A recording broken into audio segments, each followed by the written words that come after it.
Hi guys, welcome back. It's Day here. And ngasigi videos today akhoi mayam na dum request birakpa life after marriage haba reading se tawdoine ko ado ngasigi reading se adum pick up pal reading or hani haidi like according to date of birthday or roi ba ko adum isa na aina pal ani khaktang khaidok chage dudagi isa na apama pal amamam choose to biro aduga reading sida adum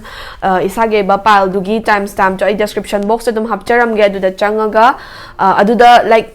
skip taragi bige suya na tragana video se dum full yung biraga so hena nungai zai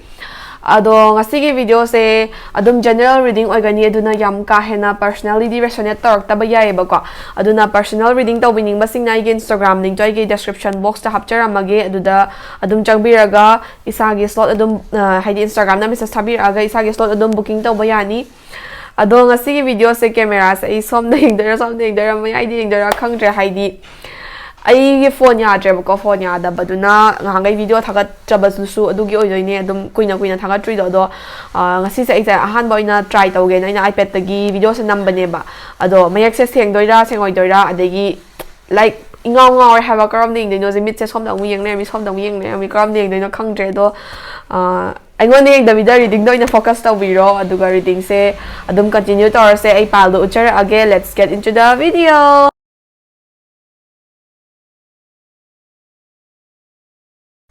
So, ahanbada pile A haidi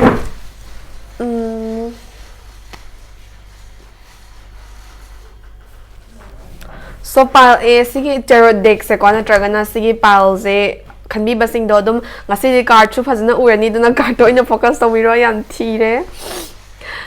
so pile A ki life after marriage se kamai taw doino habado adu da focus tower se ko do ai card chana shuffle tawrage aduga card che pick tower se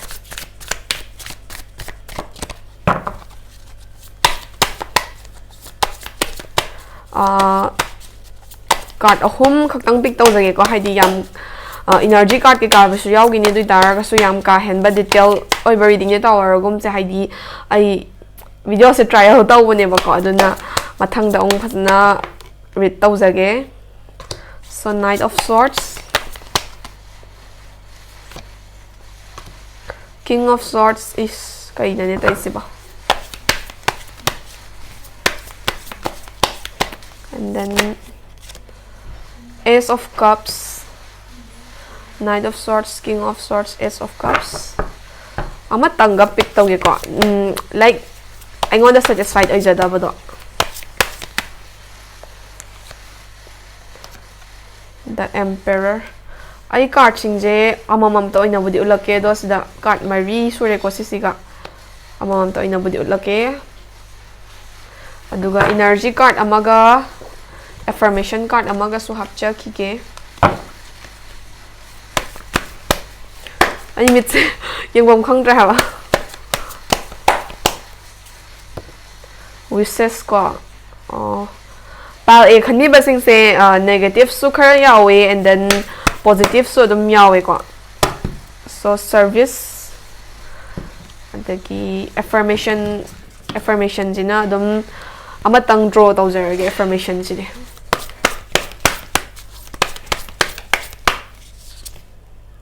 no judgment, peacefulness. So card je pick taw lo ye myam gi mang da dum ai card je amam to ina thangat laga di uchara ke ba ko but card je dum sida su khara di dum ubi mani na khalle so first of all the emperor ko sige the emperor hari ba card gi matungina pile A khanbi ba haidi sige pile A se choose to bi ba se adum any ka chi any nupa nupi am hek to oi be ya ba ko haidi dum pile A se nupa na khanbi bor ambasya or nupi na khanbi bor ambasya ado sige pile A gi ahan ba emperor hari ba card gi matungina sige isagi oi ba life after marriage sida ko isana yamna authoritative oi ba power amadi pai ga dawri ba haidi imong du da for example nupa oiraga di ko haidi sige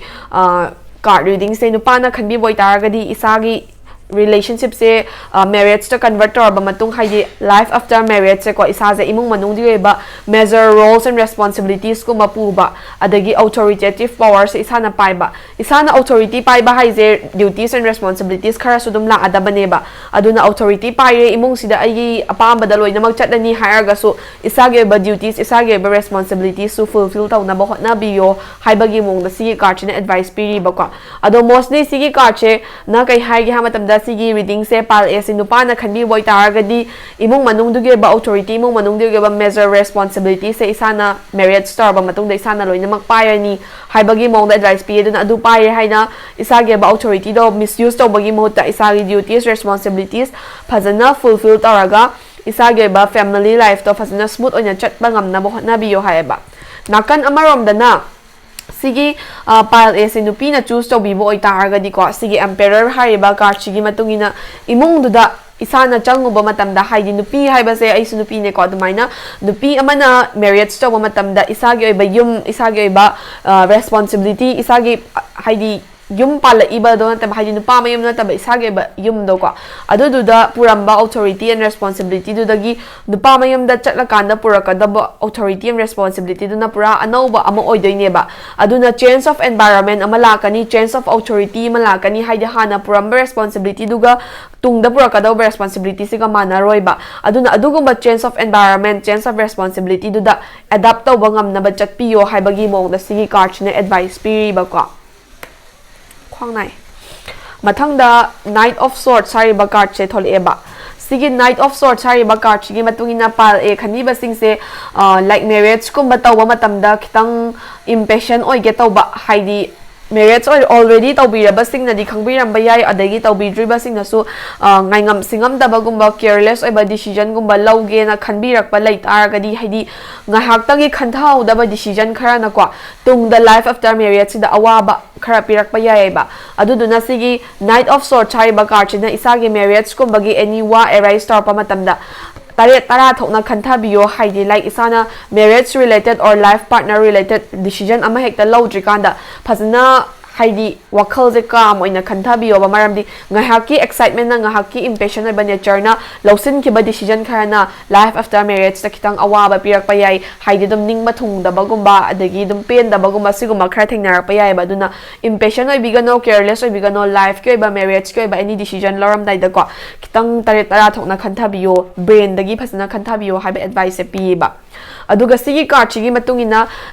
pile a khami ba sing se ko haidi isa na isa ge action oriented oi ba haidi ngangthoki ba wa se nupa oi ge nupi oi ge ra isa na ngangthoki ba wa se ngak na chatpa ngam na bo hotna ba adagi relationship sida haidi isa ge ba marriage to wi mi siga obsess oi na ba hotna ba obsess oi ba in the sense that relationship sida phasna isa ge ba focus intensely focus oi ba smaina pibi tar ga di ngasai gi tholaka da wa problem dagi khara makhai oiraga su kanjaba dingam ni haibagi mongda vision su pi ba ko na yari gai relationship sida isana phasna thawai hakchang yauna hotna biyo aduga haidi like isagi marriage story ba person sigi damakta dum khanbiyo marriage story haina taken for granted oina thamba khotpa sigumba tawbiga no ko nupa nupi ani makki side tegi ado makhatar po ina king of swords sari ba card che thole e ba ko so sigi king of swords sari ba card chigi matungina ngasagi impatient oi ba careless oi ba haina hai ki bado aina adu duga sigi card chiga sam relatable oi haidi like sigi card china su omuko haidi isada aina mahele aina khanmasina chumme haina attitude adugumba attitude ama leibai tabda toy ba pal e khani ba sing sa haidi aige nga hakini ngak ni pa isa gut feelings na chummi mina ngang ba lawni lawrai sigumba wakhalon khara isada dominating character sai tare ko khara leiba male do sigi king of swords sari ba karchina isage ba life ki marriage life ki oi ba khwaidagi dum aruba tangkak singi marakta amane ko marriage aduna isage ba marriage ke ba decision laram daida or kainoma marriage siga related oi ba stuff amagi maram da khalam daida ko isana fazana clever minded oi biraga clear mind da khanviyo na haye ba ko adu oi bataragadi isage ba life after marriage smooth oina chatpa ngamba aphabo oina chatpa ngamba gi vision pi adu da ngasagi isana hatu tauba impatient oi ba careless oi ba khantha da ba isana khalisina chumme hena chatpa sigumba behavior da chatbi taragadi ngasagi life after marriage so kitang shrinkage chai gadra dagi pen da ba nungai ta ba kharana surround torak pa yai ba aduna hojik phasana dum decision lobiro haidi marriage tawbirabasinggisu already married tawbirabasinggisu hojik pen daba nuai taba lai taragadi do makha tarakpa decision singda phasana khantharaga khotlaga lawbiyo aduga marriage tawbidribasingidi pale khanbi basingidi phasana marriage ko ba any related issue amada wakhal je phasana khanbiyo clever minded oibiyo habe advice pirine bako so makha tarakpa card ta ace of cups sari ba card chthol eba ace of cups sari ba card reverse ne ko thol aise sigi card chigi matungina pal e khanbi basingi life after marriage sida ko isada emotionally khara wa nungai ba pen da ba gumba oi bi or nungai ta ba oi bi ko khara emotions khara dam tawraga thambagi vision pi ba haidi isana luhonga matungda life after marriage sida imung manung kai jana bani khangde na tragana isage ba emotion je phongdo agadi warau purau na ba tawgani khanbagi ni khangde ko isana thawai nungai ta ba pen da ba awa ba gumba khara se phomjan laga thambagumba mingonda haidok tabagumba haidi isagi partner da or isagi family du da haidok pangam da ba adagi life after marriage sida changsilakpa matamda adum imung amada change tor pa haise isana hana khanjaroba expectation duga manaram da ba yabagi chances yam leidana ko adugumba chances to leiba kan sida isana khalluba duga manaram drena pen da ba nungai ta ba do hekta openly phongdok pangam da ba ai si nungai te ai si pam de ha ba do hekta openly phongdok pangam da ba sigumba khara degi isa je emotions me ama phummaga thamba adegi phanam na nungai traga su wa lotsin laga thamba gumba imung kai da na ba or imung mahilang da na ba wa sino lotsin laga thamba gumba nupa ai be ai na pi ai be ai ko sumaina adum khara kai haini relationship se marriage convert tor ba matung da kitang emotionally pen da ba nungai ta ba khara di thengnar pa ya ba do pen da ba nungai ta ba do phongdok pangam de or phongdok tanaba hot nai habagi mong da vision su pi ba ko makha tarak pa da energy card se wishes sari ba energy card cha hana thol e ba sigi wishes sari ba energy card gi matugina pal e khanbi ba sing se isana like isa na housing relationship ta leibi babu oraga su or leibi da babu oraga su marriage store ba matung da life se settle tower ni kaina khanba adagi isa ge eba isagi manung dagi oiba wishes me ama leiba ko haidi ai marriage store matung da si tauba kaina wish me ama tawar ma yai na ko wakhal da me ama imagination da me ama sagat lamba yai kan ya ma khalam ba yai ko ado sigi wishes sari ba gar chi gi matung ina pal e khanmi ba sing se isa na ning ba sing se isa na wish to bi ba sing se thong ba ya ba gi vision se pi ba life after marriage da haidi ai life after marriage sa sumai tauba sigi type of person jiga thungna ba ai gi life sa sumai chat ba sumai na wish khara tawbi ba sing da adugi wish me am do granted oiba ya ba gi vision pi but isana pami ba wish me am se granted oiba matungda isagi life se happy oigani settle oigani haibagi guarantee di leite ba haidi whatever you wish for haidi isa na wish story ba sing do phanga kanda isagi life se happy oigani haibagi guarantee di leite haine ba ko aduduna isana kaino ma wish to drikanda ai sima pame sima ningwa thungna bo hotna ge haina khandrikanda adugi wish to thunga kanda isa se nungai ga dra nungai roi dra haibado phasna khanthabiyo hana haibagi mongna advice pi ba ko but wishes khara di granted oiba yaba gi vision phange ba ko mathangda service sari ba energy card che pi ba service sari ba energy card chi gi matungina pal a singi good karma la ka da ba vision khara pi ko good karma se kai dagi la ka doino ha matamda imong manungda ahal laman haidi sagi inem iku nupi er ga na ko isagi inem iku gi adagi dum ithak thong ba singi seba phajana tawba no luk na chatpa moi gi damakta service se phajana tawbi ba sumaina tawbi ta har ga di isagi damakta good karma la aga imong da yamna peacefully settle or ga nungai na chatmin na ba ya ba gi vision pi ko adagi nupa oi targa su hoi chumbalan bana nakana maram da leraga isabu sembirak pa isabu yokpirak pa ima ipadu gi damakta phajana isagi ba matam adagi isagi ba paishanung sagi feel da boiro ima ipagi su khara kai thokna bo hotna ba prioritization je isagi family haidi isagi wife isagi children khakna tana isagi parents ga isagi family member ki su prioritization je kitang phajana thambi ba sumaina tau taragadi isagi ba service to phajana tawraga ngasagi duties and responsibilities to fulfill tawe haina laani aduga aphaba good karma imung da phajana peace and calmly settle to bangam ba imung among oiba ya bagi vision pi baduna isa da body yamna depend tawe adu taraga susigum ba advising se follow to bi taragadi adum general oina imung manung da nungai gani na khalle ko aduga mathangda peacefulness hariba energy card chi tholeba sigi affirmation energy card chi gi matungina imung do ingna chikna leige hai taragadi ngasai gi advising do follow tawbiyo haire ko do adumaina follow taw taragadi aphaba peaceful oiba energy ma pi haba se dum sigi card china su hariba aduna ngasai gi like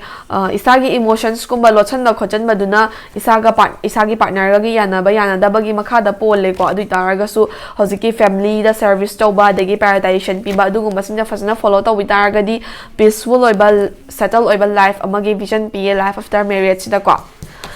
last but not the least no judgment hariba energy card chi thol eba ado si je mostly nupi sing da advice pi jage ko haidi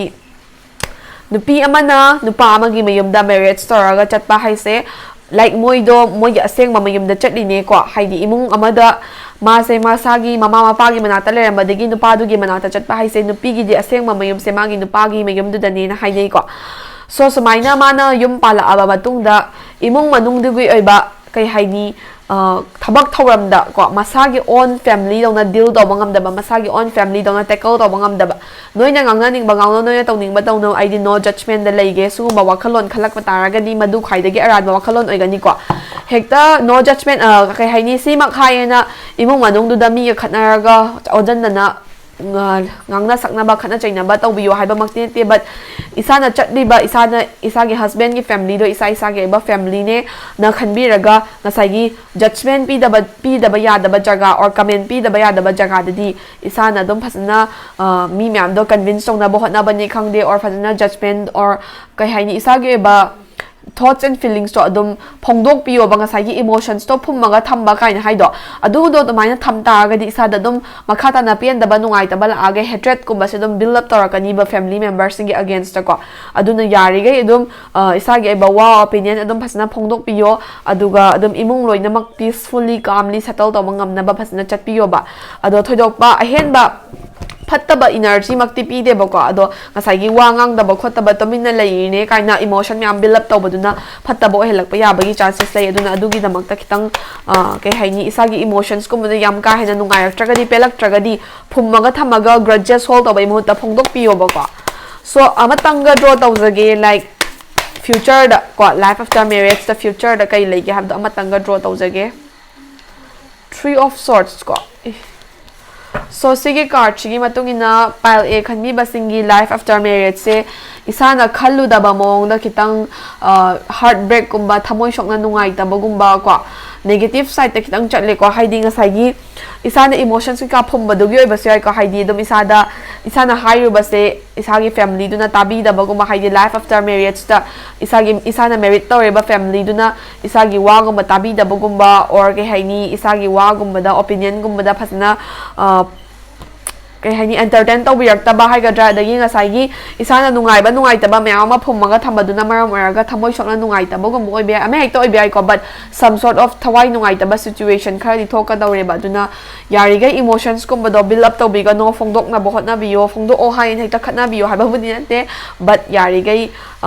phumjan laga grudges hold taraga thamdana bohot na biyo ba ko ado general oina yam phatta basunate yam pha basmak sunate ado mayai orap ta chatle ko ado life after marriage nungai ta bas isada budi amna depend tawe ado bunga sagi ahal naman gi seba phasana tawba adagi dum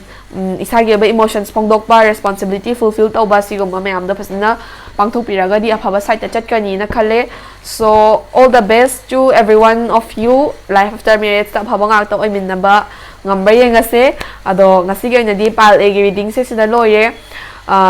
sina taba topa detail reading ang su tawjaraki ko do ngasi kisina dum basic reading ne na khandok piro ado ngasi go na di reading se pal egi na matang sa lo jarage pal video mo mayan sila se thank you for watching so mathang sina pile b natraga na sigi blue ideal figure do choose to work to bi ba kai gi life after marriage ta kai kai like have do yeng do ne do card cha na safal taraga picture se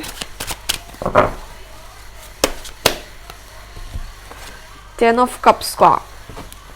pile b gi kitang positive energy rom da chat pa male he yenga se do 2 of Wands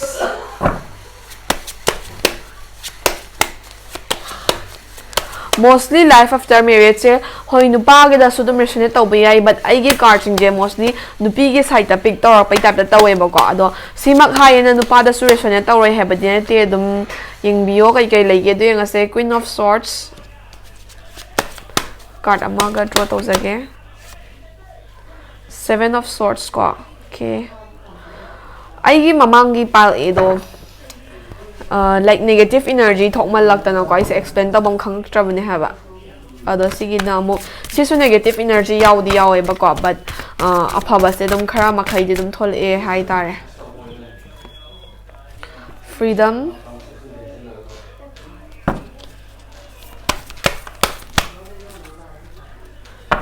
dignity card je adum ai amam da oina smaina dum so to jara ke go sai da haidi like smaina dum so to jara ke ba ado card hana draw to ki ge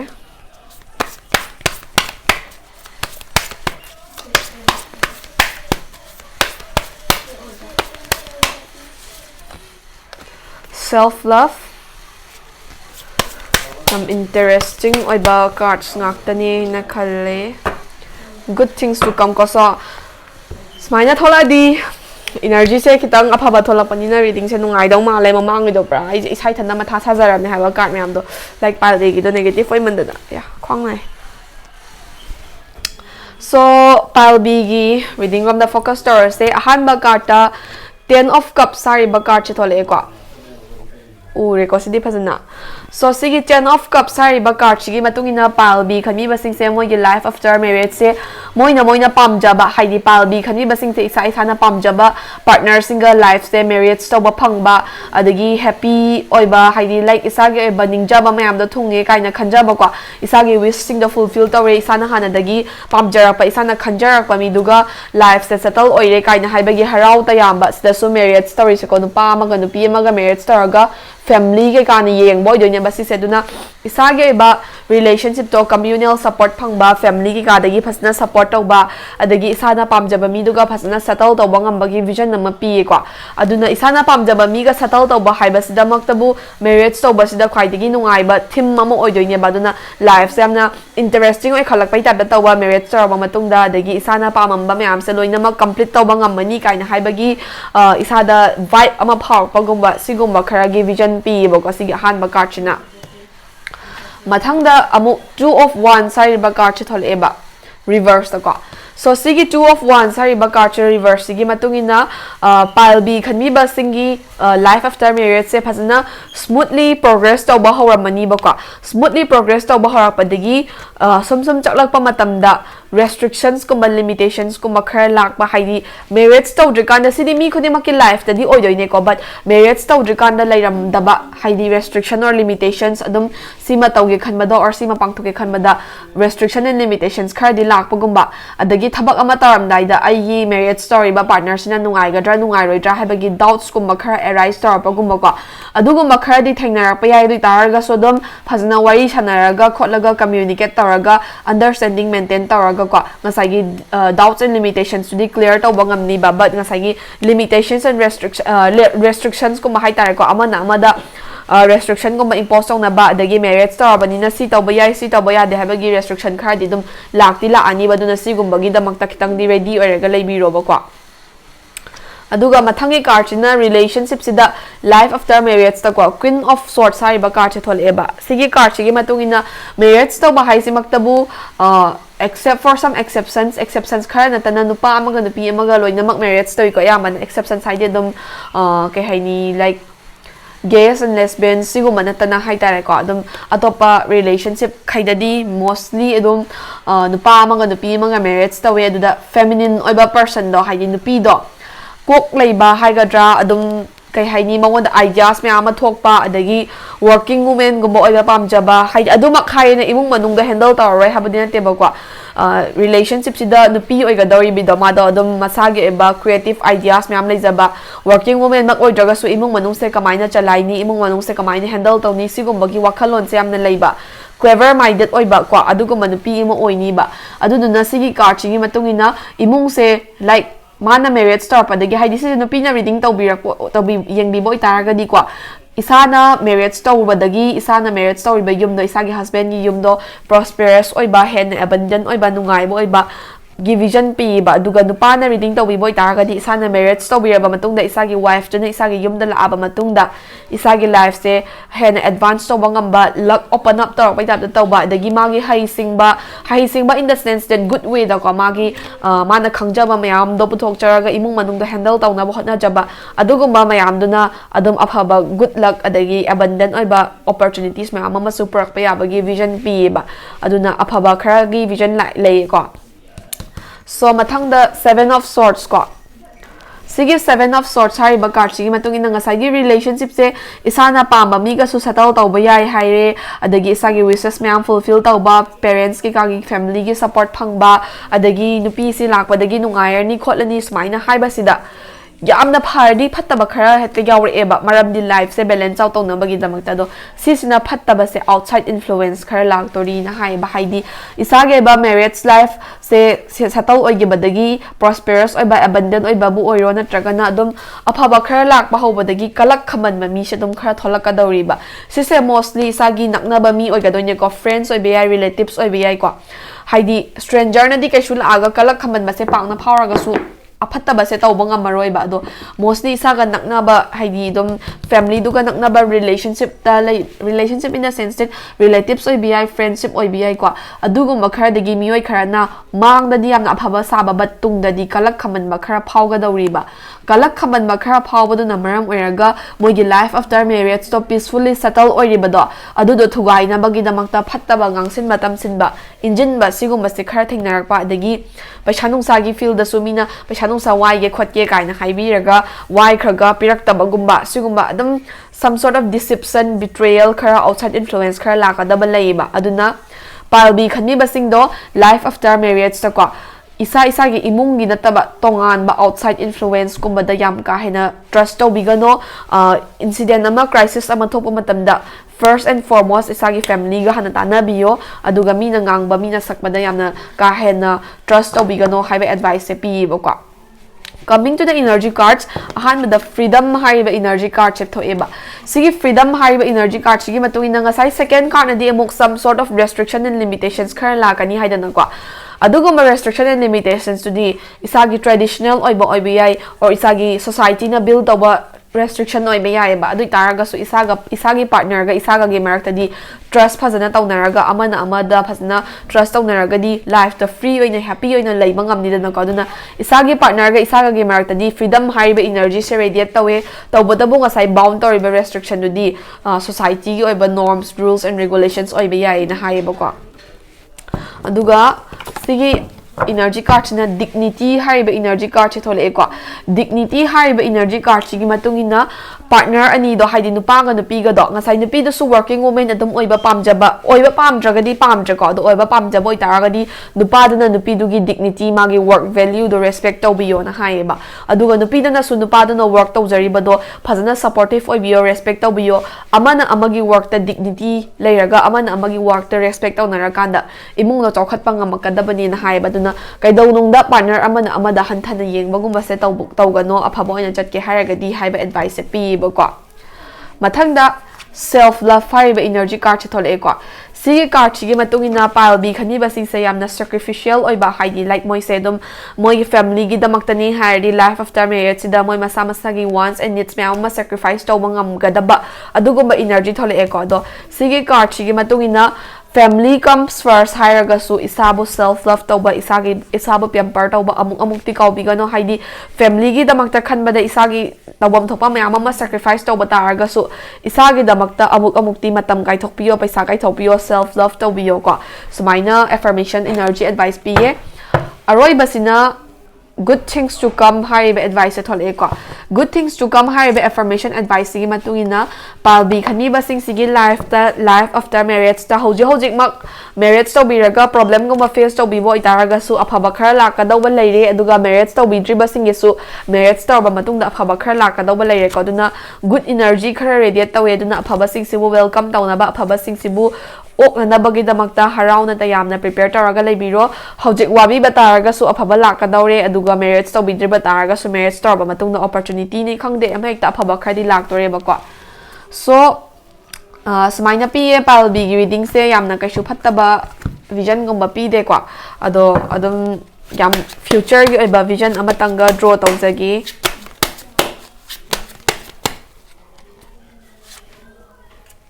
amuka su 10 of cups se thole ko ai gi wakhalda adum palbi khami basing se hojik aina haijari sine hojik marriage tawbiraga problem gumba leibi boy targa so future the problems in the solve taraga happy oina chamina ba yabagi vision leire and marriage tawbidriba singi di aphaba mayam gi vision leire ba ko so adum life se up down ne amuk phattaba oiram targa so aphaba soidana makki lakani adum palbi gi damakta di luck sam adum open up tawe life after marriage ta ko so aphaba na hena dina me positive side ne hena chatle energy se palbi gi di